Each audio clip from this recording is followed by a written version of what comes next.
Block all of the platforms. Let's see. It's gonna take a second for it to load up here, I imagine.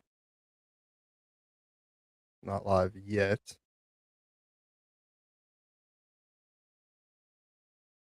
There we go. We're live. I need to update the I need to update my channel graphics and everything like that eventually. It's one of those things. Let's see. All right. Let's open up this social stream and do it like this. Make it like that. Uh, how can we? Uh,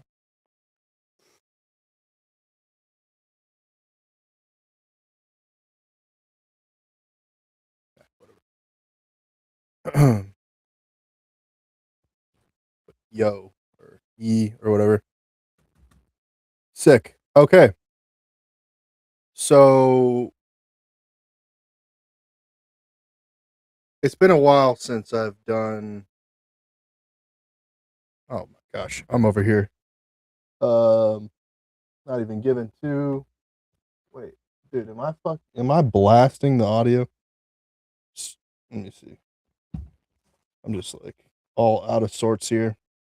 No, it looks like I'm okay, but I might be quiet.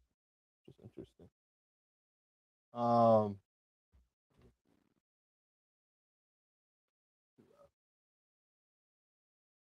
there we go.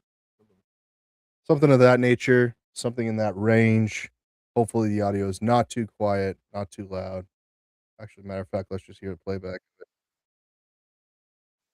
Let's hear the playback and just hear some playback from the audio.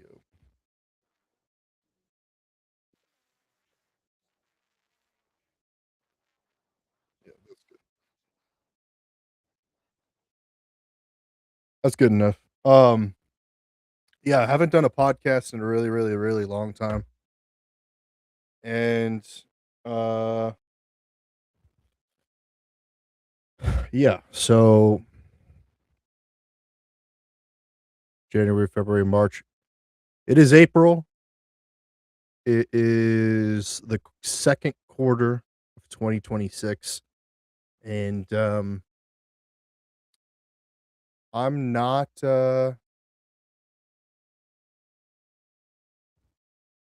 unhappy right now. Um, but I've got a lot that I want to be excited about that I feel emotionally that the appreciation for it hasn't hasn't gotten there. Let's see here. Great question from Master of Masters. Dinner with Jay-Z or $1,000,000. I'll take $1,000,000. That's easy. That's an easy if this or that question. Yeah, $1,000,000 is easy. I mean, that just kind of just what's happening in my life. $1,000,000 is would be greatly appreciated. I mean, I am an entrepreneur that has attempted multiple different ventures. I've attempted being a creator. I've attempted being a producer. I've attempted being a manager. I have attempted being an employee. I've attempted being a freelancer. I've attempted being an artist. I've attempted a lot. And I would like to have more to show for the the work that I have done. I could over the past 10 years, I could have done a lot more work. If the right situations had put itself in front of me, then uh I would have tried. Uh I wasn't in in the right circumstances to do that. I feel that's my feeling. Again, this is going back to a whole lot of emotions.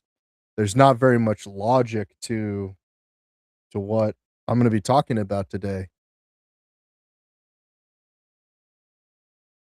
When things go wrong, you often want to figure out any excuse to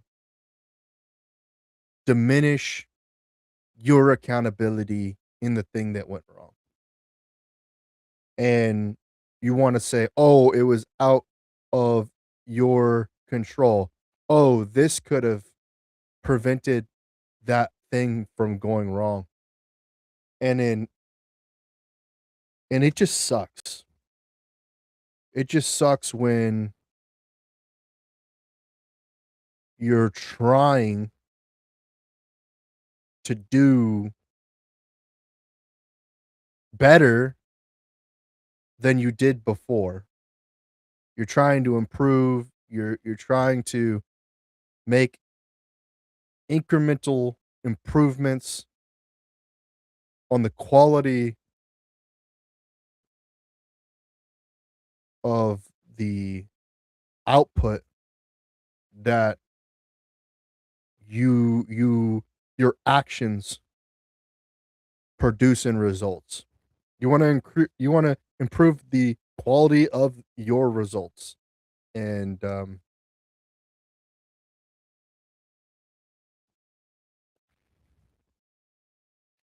lot of this is gonna sound woo woo, it's gonna sound crazy, it's emotional, it's very emotional, um, because it's not like there's an action that that is a step-by-step action that I can just say, "Do this, and the result will be this." There are no guaranteed results. There's no logic to creativity. There's no one size fits all when it comes to creativity. And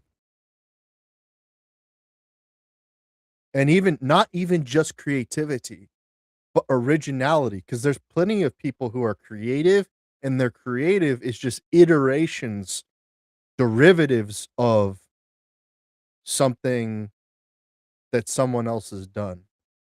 You think of, like, the buzz around Coachella. You something that I noticed from the photos and videos from that event is there are a lot of people mimicking each other, copying each other's styles, and the originality is effectively just how slightly different it may be, but at the end of the day, it could be vanilla ice cream, and a lot of people are looking just for the sugar rush of vanilla ice cream, and I think where I'm struggling to to feel accomplished is I often am shooting for vanilla, and I end up with chocolate or caramel or strawberry. I think I'm scooping out of the vanilla tub, and then I look down, and somehow I've mistakenly Oh, I'm in the wrong category. Son of a gun. And it didn't automatically update. I forgot. Yeah, man. That's my bad. Uh, yeah, what am I talking about? That's a great question. Let's try and fix this. There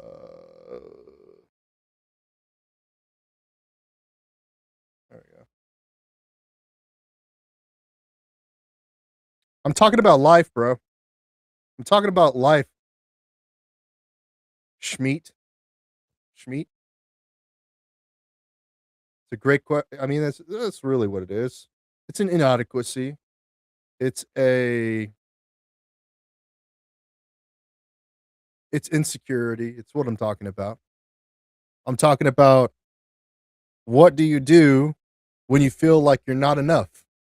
When you're trying to mimic other people, you're trying to copy like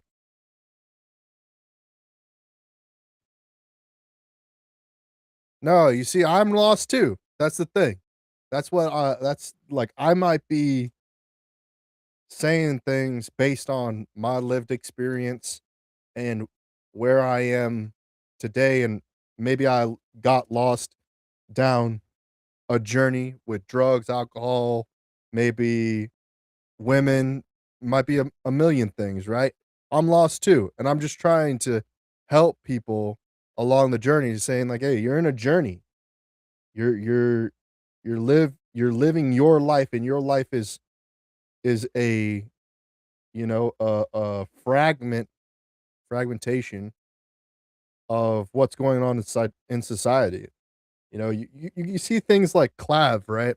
Clavicular, who is overdosing on GHB because he wants to have a good time when he's out and outside, and he wants to be low inhibition. He doesn't want to feel the anxiety of having to put himself out there and advertise himself in such a way, and the uh the expectations that he set not only for himself but society is that he's a guy that is looks is basing all his social interactions on looks because statistics, and that he is a different form of on the spectrum, but he's on the spectrum, and he's addicted to the statistical analysis of how people perceive him and other people, and he's not wrong in a lot of ways, but it doesn't mean that you have the same addiction, or he, or even have access to the same amount of information that he has based on his live experience and everything like that, to come to the conclusion that your appearances diminish your level of status, your level of charisma, your your level of network. Like there are a variety of different abilities and uh, stat points, just like any my character in any role playing video game, like that you can level up in a lot of different ways, different skill trees, and accomplish whatever goal that you're looking for. His happens to be relationships in the sexual market value, but if you're looking to grow in business, there's a lot of, there's a lot of crossover there. I mean, the better you look, the more likely that people who are conscientious about their aesthetic are going to be looking at you that way. That's why I'm kinda circling back around to the Coachella thing, is that people are mimicking each other so as to not disrupt the expectation of the environment. So, everyone's joking about, "Oh, it's the place where celebrities go to, or high net worth people go to, or affluent people go to, or, you know, people who eh, have inheritance and such go to connect and relate to other people and resonate with like-minded people, and they end up doing illicit substances, psychedelics, you know, and it's an escape from their traditional norm where they don't do those things. But in reality, let's let's be honest. There's the Coachella weekend is just a exorbitant festival, celebration of those activities for those who have the capacity and the wherewithal to go and do those things on a regular basis. And there are a lot of people who don't have those things, but they do those things because it's an escape from their the dread that they face in their everyday lives. And hey, I cannot blame them. Like I'm saying, like there's a lot of dread that I experience in my life, you know? There's a lot of things that I wish was better in my life that is not better as um as a result of actions that I did or did not take, right? Did I pursue my goal? Did I did I did I get sick because of my health? Did I did I was I not paying attention in class? Was I which part of the outcome was diminished by the input, right? Uh, and hey, there's plenty of experiences out there that you can spend your money on, that you can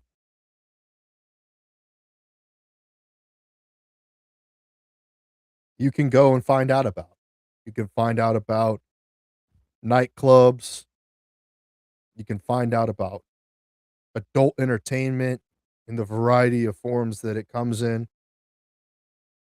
You can learn about casinos, you know,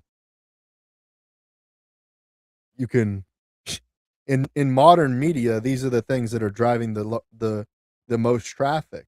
These are the things that the internet has chose to be the arbiters of success.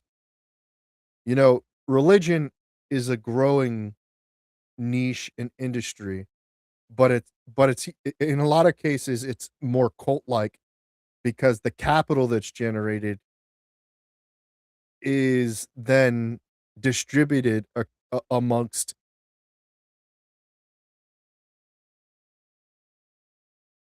initiatives that don't return to the individual's community that they are participating in, right? It's just another form of entertainment. And it's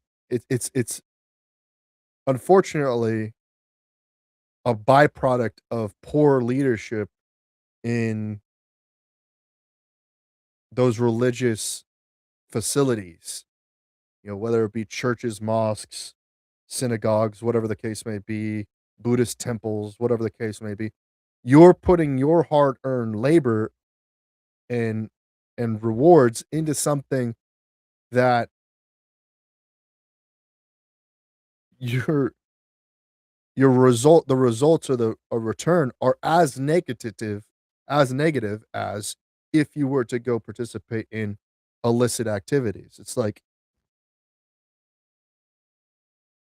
there are those who will be on the upside of what is deemed appropriate activities in society, and there are gonna be those who are on the downside of appropriate activities in society, and those things obviously change depending on social pressures and political opinions and just community in general. These things will change over time. I think this podcast is on fire a bit. I think it's on fire a little bit, and I'm here to burn it. I'm here to burn it down because my I'm upside down with this. And the only way to get on the upside is to work through the problems that I see on podcasts, live streams, webinars, physical events, and just in general, how the hierarchy and the structure works. And it's not just me, right? There are plenty of people who see these problems dynamically.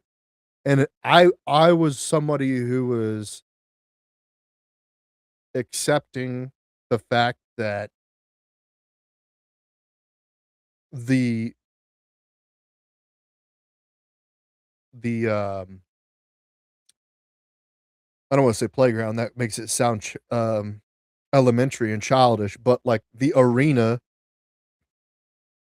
the stadium, the platform was dictating the results, and there was nothing you could do about it. I was kind of right and kind of wrong. I was under the presumption that the actions that the platform was taking were democratic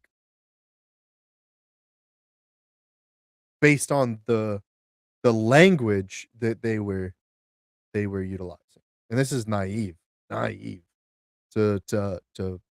believe, you know? And I was attempting to play by the organic, the natural, the appropriate rules. You can't do that. You can't do that because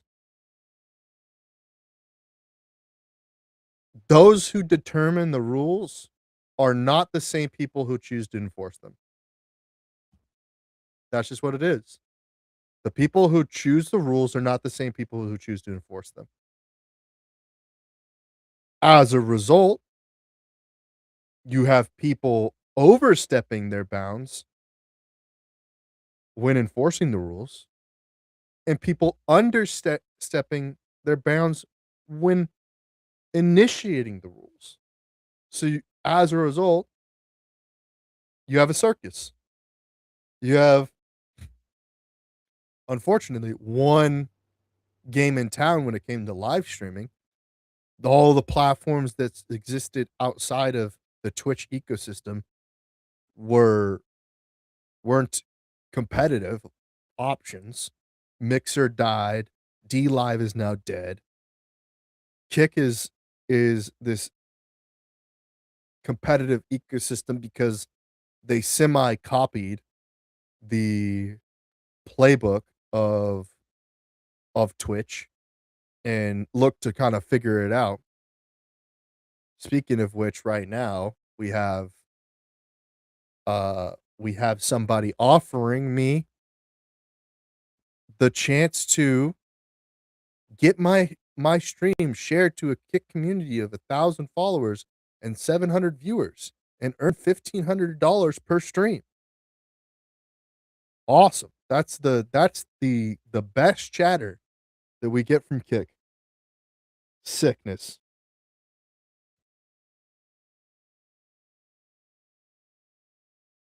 YouTube slowly becoming one of the rising stars in live stream, but unfortunately, when it comes to what their offer is that there's no discovery for long format live stream. Only short form live stream.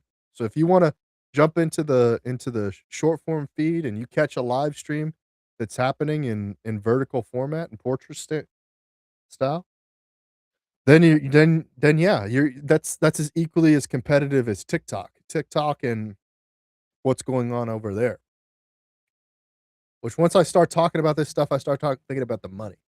I start to think about how do you make money in content? How do you make money as a creator, you know? Not everyone knows all the ways, but I think a lot of people do. A lot of people are like, "Whoa, you make money doing that?" When they don't think about it, they think, they live inside the matrix of and their programming is doing them well. They have a 9 to 5, they make, you know, a decent amount of money, and they don't, have to think about where whether or not that their income meets the cost of living, right? Because every act that they've never spent more than they've made, right? Hey, what's up? Nice to meet you, Lena, over there on YouTube. Thank you for tuning in.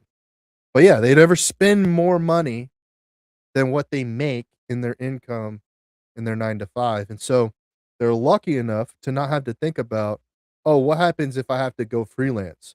What have to happens if I have to be an entrepreneur? What if I'm out of the job for longer than unemployment can help can suffice for me in the work that I do?" You know, I think there are a lot of people who are entry level, not entry level, but maybe, junior level executives, account executives, SDRs, or AEs at an organization thinking like, "Hey, I make 120,000 to $250,000 a year and have been, you know, have been perfectly fine." But there are there are retail workers out there, gig economy workers out there, people out there who don't haven't seen $120,000 in their lifetime, ever. They don't have $120,000 saved up. They don't have they don't have a Robinhood account. They don't have Bitcoin or Ethereum. They don't have any of that stuff. They've had to spend every single dollar that comes in and some. They're probably in 150,000 if not $200,000 worth of debt if they were able to get enough money and his credit score well enough to get a uh, a mortgage on a house, and they're probably from going from bartending to washing cars to uh to doing nails, to coffee shop, to serving tables, to, construction, to, every single kind of contractor job, that they possibly can because they can't hold longer than 2 to 3 months before, you know, their, uh, neurological issues result in well, it's not even may not even be up to them. Maybe that the company goes under that was doing the catering service, that was doing the photography business, that was doing whatever it was, and they get laid off. As a result, they can't find another opportunity for 6, 7, 8 months, and in such they're, going in deeper into credit card debt. You know, and then somebody, like a Caleb Hammer brings him on the show and is like, "Well, why can't you get a job at McDonald's?" It's like, "Okay, uh, Socially, are they gonna fit into the situation in McDonald's? You know, we're talking about people that don't fit in any other work environment. Oh, they're just gonna fit in all of a sudden in an environment where the vast majority of the employees are native Spanish speakers, and they speak their, their English as a first language, you know?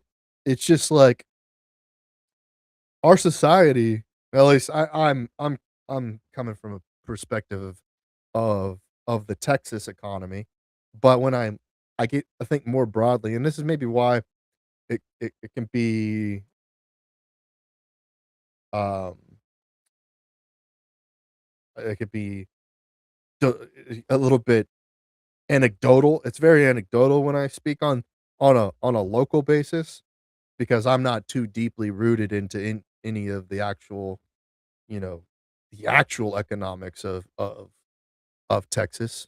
I mean, there's a lot to it, more than more than just,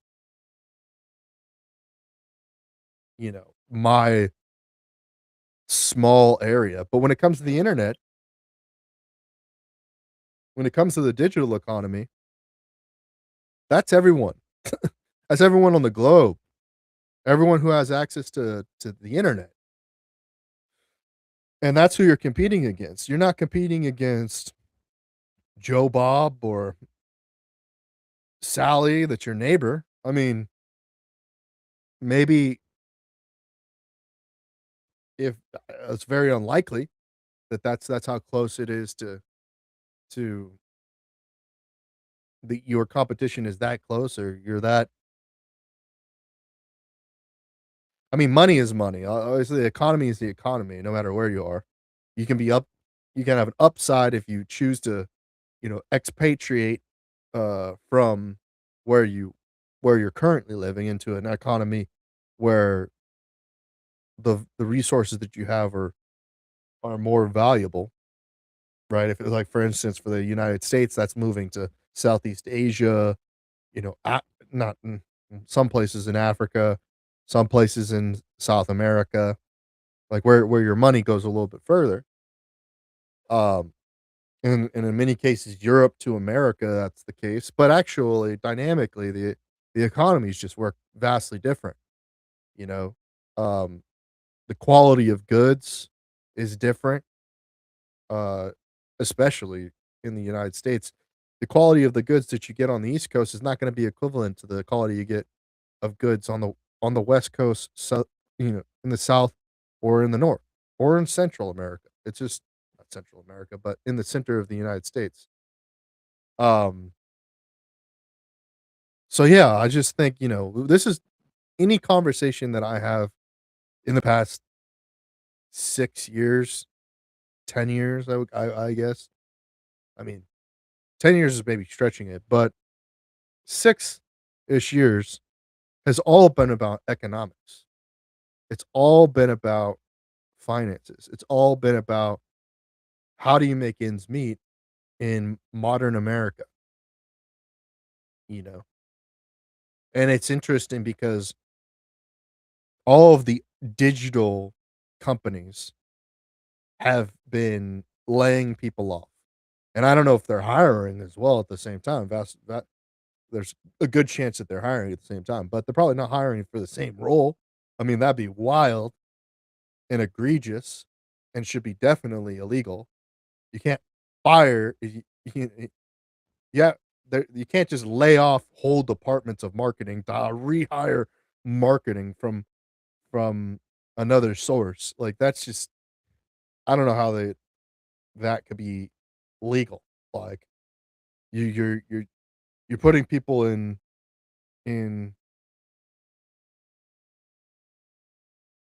precarious situations where they have to figure out how to make ends meet again just to go and replace them with someone that is their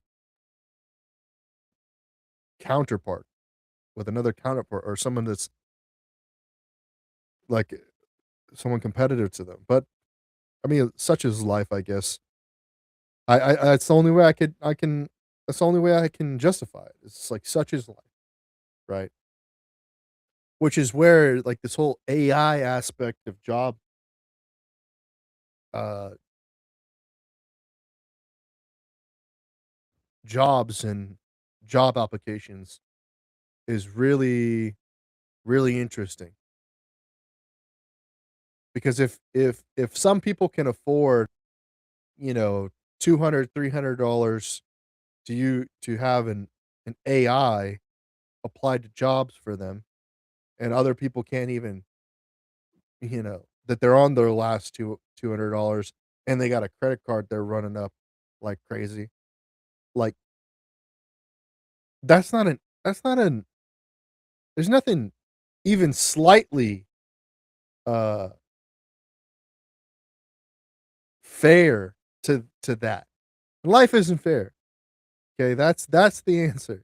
It's like, as soon as I say something that I feel like is empathetic, I then have to say something that is completely, uh,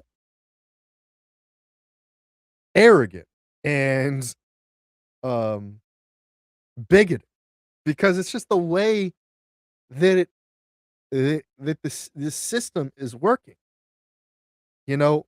No every individual is just a number. Unless you start to develop your own company, your own community, your own social relationships, and you start to build out a name for yourself and a relationship with everyone, that people see you beyond your appearances and everything else like that. Like, if there's a true connection with what's going on, this is back again to the woo woo stuff. Um, is So there's a deep soul connection between what you're doing and what,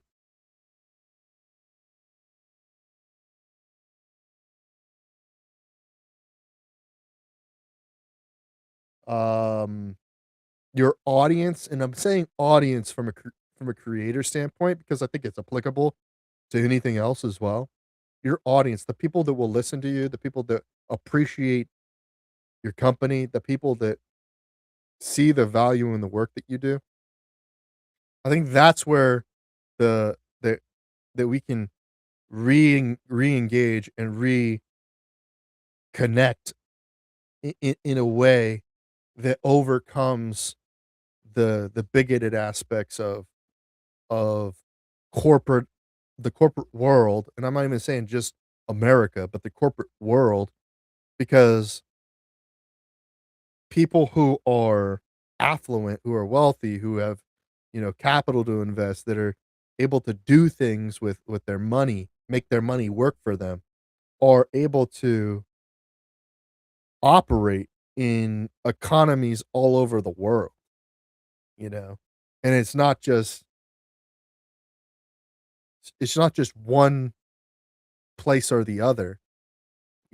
You know what I mean? It's like,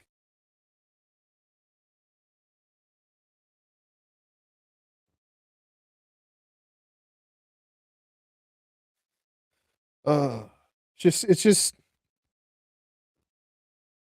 it's hard. It's hard to be an entrepreneur, is I guess what I'm saying. Feel sorry for me, I'm saying. I'm just kidding.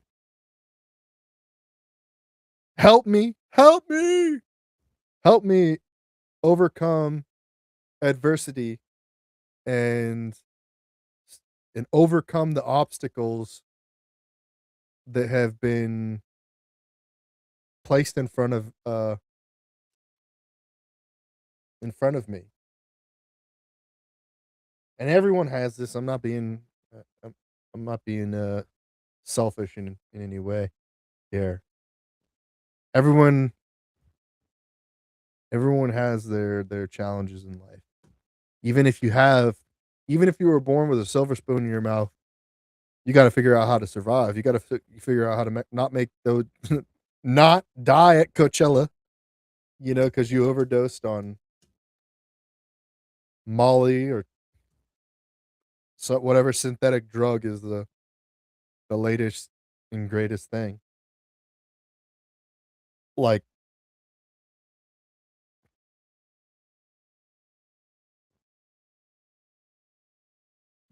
I think in terms of if you're listening back to this, if I could give you hardcore value here and you're somebody who is lazy or lethargic or um ditzy, confused, lost. Lost was the word actually from everyone here, but if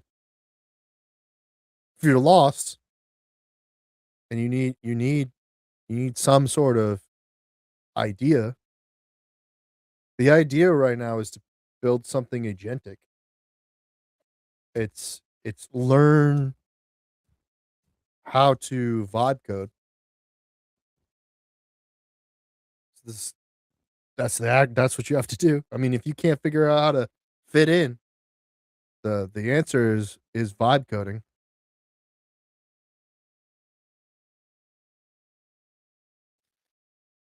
And I'm not gonna say that's easy. I'm not gonna say that. Um, it's not an easy task to go and vibe code the next application that's gonna be utilized by your audience every single day with microtransactions and you're just gonna figure out how to make money all the time. It's just gonna be it's just gonna be more work that you'll have to do without the accountability of a boss. You have to hold yourself to a schedule. You have to organize yourself and figure it out. I mean, I can give you some ideas. I mean, like you can figure out a way to organize a dog community in your area or ice cream lovers or figure out how to locally source salt. I'm just looking at things around me, that and then just saying, "Hey, what could you do in that regard?" I mean, I have these ideas that come to me and I think, "Dang, is that even achievable? Is that possible to do that?" The thing that we've done, I've done that is a we thing, me and some team, myself and my team and myself. My team and myself is a better way to say it. A thing that my team and myself have done, we have done, uh, is we've put together an offer for local businesses to generate more content at a affordable means opposed to shooting commercials all the time through AI video. With AI video, we can output 5 to 10 times more content than if you hired a videographer to come into your studio, to come into your shop, to come into to your, uh, your job site and shoot all of that content. Instead, a few photos and you're off to the races. You shoot the photo on your own iPhone, picture here, picture there, put together a scene. It gets it gets put into the AI algorithms, and then you have a commercial that's generated. And so we started this process, and we're seeing 10 to 50x the impressions. We're seeing 10 to 50x the amount of content that's going out, and we're really, you know, my team and myself are really happy with the partners that we're working with, and we aim to really take it to the next level. Step by step, we're gonna take it to the next level and grow from here.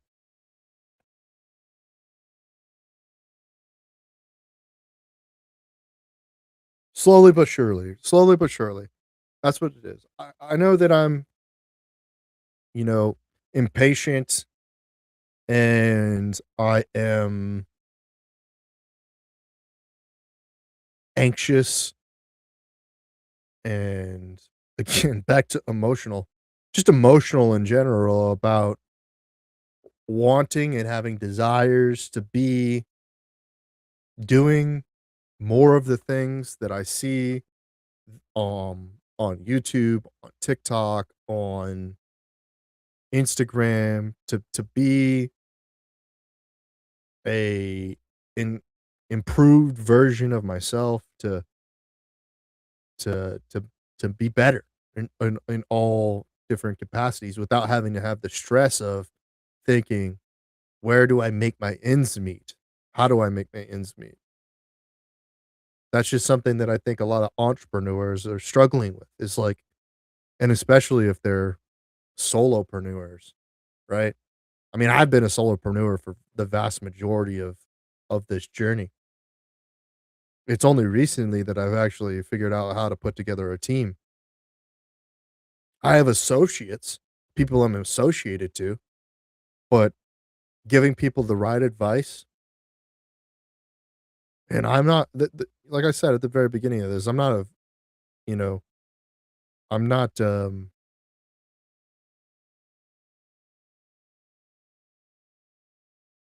not immune to making mistakes. I wish I was immune to making mistakes.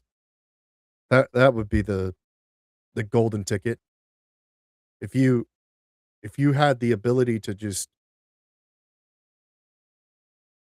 be successful with no mistakes,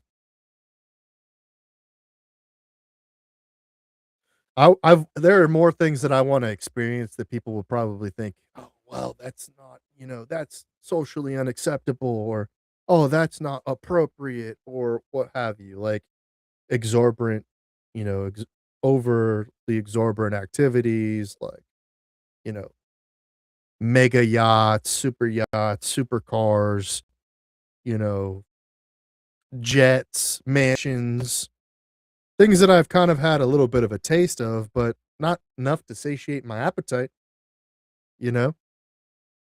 I'm a very hungry person, right? Um, when I look at the menu, I'm coming to a realization that there's an opportunity to be a to actually share, whereas opposed to the normative system that tells you not to share, that tells you not to talk to strangers, to not to do things, is that how are you supposed to succeed in life if you're not supposed to talk to strangers and you're not supposed to share? Like, those are the the essential aspects of survival in society, is sharing is caring.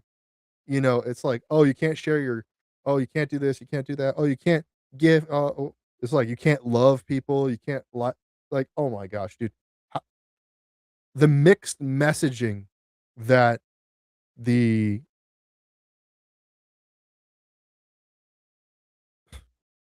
the programming that is given to you to, 1, protect you, but then 2, if it's it if it's overly protective, it starts to to become,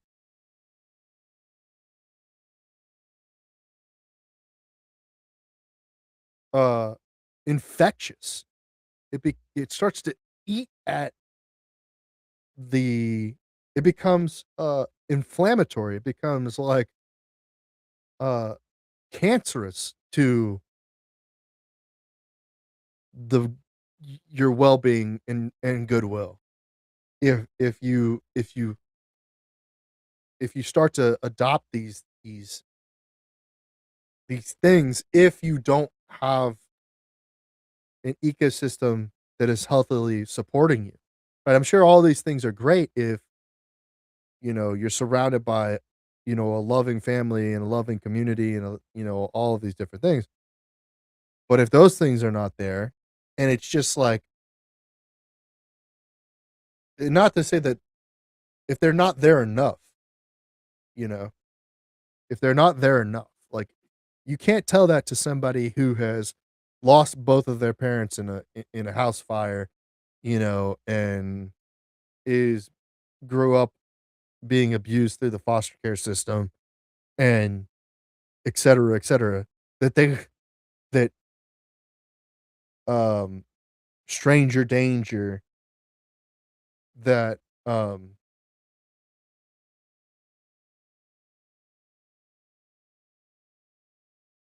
only share if you dare.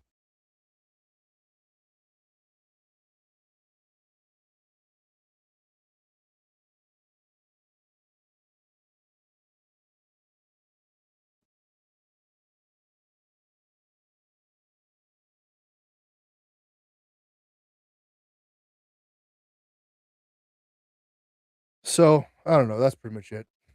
I don't really got much more to say than that. Um, Maybe I'll do another podcast in the future, but appreciate you everyone who tuned in. All of the things are at trentknox.com. And if you want to learn more about what I got going, click the link in a bio. Until next time, I wish you all success, and I'll talk to you guys on the next stream.